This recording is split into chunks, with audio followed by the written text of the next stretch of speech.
খাদ্য সামগ্ৰীৰ অস্বাভাৱিক মূল্যবৃদ্ধিক লৈ আপুনিও চিন্তিত নেকি? মূল্যবৃদ্ধিৰ বিৰুদ্ধে সষ্টম হৈছে বিশ্বনাথ প্ৰশাসন। বিশ্বনাথৰ দৈনিক বজাৰত আজি অভিযান চলাই যোগান বিভাগ আৰু জিলা প্ৰশাসনে। বিশ্বনাথৰ পাইকাৰী ব্যৱসায়ীসকলৰ বিপণীত উপস্থিত হয় অভিযানকাৰীৰ দল। সামগ্ৰীৰ মূল্যৰ বিষয়ে সোধ-পোছ কৰে প্ৰশাসনে। দাম অলপমান বাঢ়িছে, কিন্তু আমি তেখেতলোকক ফাৰ্ষ্টতে ৱাৰ্ণিং দিছোঁ যে তেখেতলোকে দামবিলাক কমাব লাগে।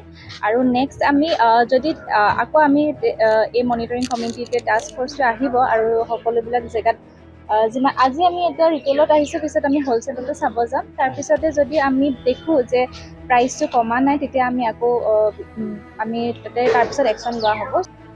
লগতে শাক-পাচলি আৰু ফল-মূলৰ পৰীক্ষাৰ বাবে নমুনা সংগ্ৰহ কৰি পৰীক্ষাগাৰলৈও প্ৰেৰণ কৰিছে। ফ্ৰুটছবিলাকত কেলছিয়াম কাৰ্বাইড দিছে নেকি, তাৰ মানে কিছুমান ফ্ৰুট চেলাৰ্ছৰ ওচৰত গৈছিলোঁ আৰু তাতে আমি কিছুমান চেম্পল লৈছোঁ। সেইবিলাক লেবত যাব আৰু লেবৰ পিছত তাৰ টেষ্টিং হোৱাৰ পিছত আমি গম পাম যে তাতে কিবা কেমিকেলছ দিয়া গৈছে নেকি, যোনবিলাক আমাৰ কাৰণে মানুহৰ হেল্থৰ কাৰণে বেয়া হয়।